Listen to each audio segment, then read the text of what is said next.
साथियों नमस्कार। कृषि बाजार भरतपुर से मैं हरपाल सिंह। साथियों, जैसा कि आप सभी जानते हैं कि सरकार ने नाफेड द्वारा सरसों बेचने का 18 तारीख से निर्णय लिया है। उधर अंतर्राष्ट्रीय बाजारों में केएलसी और शिकागो सीबोर्ड दोनों माइनस के चलते कल सरसों में 100 से सवा सौ रुपये तक का मद्दा आ गया। लेकिन साथियों, जैसा कि आप सभी जानते हैं कि हमने पहले पिछले वीडियो में भी आप लोगों को बताया था कि जब सरसों में मद्दा चल रहा था तो सरसों कभी भी 5400 रुपये के घर को पुनः बना सकती है, जिसकी आशंका पहले से थी। साथियों, ये कोई नया काम नहीं है। सभी को मालूम था कि सरकार के पास माल है और सरकार दिवाली तक निश्चित रूप से इस माल को निकालने का प्रयास करेगी। लेकिन उससे पहले ही सरकार ने माल बेचने की घोषणा कर दी, जिससे बाजारों में एक नेगेटिविटी आई और जिससे चलते इसे एक करेक्शन मानते हुए बाजार 5400 रुपये से कुछ अंदर 5400 यानी कि 5375 रुपये भी हो सकता है। लेकिन साथियों, इसमें कहीं कोई घबराहट की बात नहीं है। ऐसा पहले भी हम लोग मान रहे थे कि कभी भी जब ये बिकवाली आएगी सरकार की तो पुनः भाव 5400 रुपये सरसों के बन सकते हैं और वह स्थिति अब आ चुकी है। लेकिन साथियों, जैसा कि आप सभी जानते हो कि सरकार के पास में जो माल है या जिस माल की स्थिति है, अब ये तो ठीक है कि ये थोड़ा समय से पहले ये चीज़ें घोषित हो गई और उसके असर बाजारों में देखने को मिल रहे हैं। लेकिन ये तय था कि जब भी बाजारों में माल सरकार बेचेगी तो कुछ करेक्शन निश्चित रूप से बाजारों में आएंगे और वो करेक्शन अब बाजारों में आ चुके हैं। जैसा कि साथियों आप सभी जानते हो कि सरकार ने 5450 रुपये के भाव में माल खरीदे हैं और सरकार के पास जो माल की स्थिति है वो कितनी बढ़िया है। हरियाणा के बारे में तो बड़े विचित्र समाचार देखने को मिल रहे हैं कि उस माल का लेवाल आखिर होगा कौन, उस माल को उठाएगा कौन। अभी तो सरकार की शर्तें कंडीशन किस आधार से या किस स्थिति से सरकार माल को बेचेगी ये अभी तय नहीं हुआ है, लेकिन आने वाले दौर में ये भी तय होगा।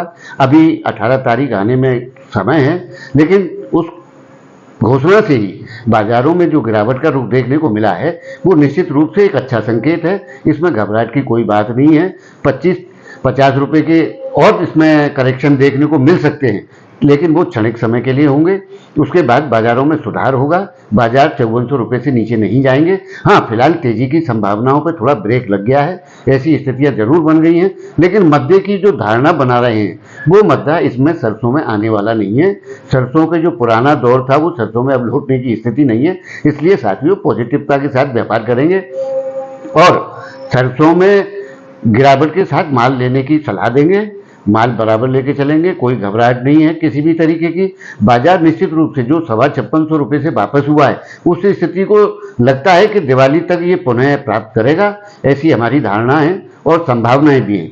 क्योंकि साथियों, जैसा कि कहते हैं कि भूत आया, लेकिन जब वो भूत आया तो उसका असर बदल गया।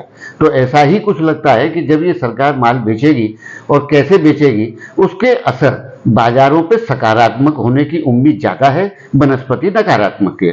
बाजारों में माना कि सरसों स्टेबल थी, 5500 रुपये, 5510 रुपये, 10-5 रुपये का खेल चल रहा था और सरसों न आगे जा रही थी न पीछे जा रही थी। लेकिन इस समाचार स्थिति को देखते हुए जो सरसों ने रुख अपनाया है वो नेगेटिविटी का जो रुख इसमें आ गया, ये करेक्शन है और 5400 रुपये के भाव को निश्चित रूप से स्टेबल भाव मान करके व्यापार करेंगे और 5400 से नीचे का मद्दा सरसों के अंदर बिल्कुल नहीं है। घबराहट की कोई आवश्यकता नहीं है।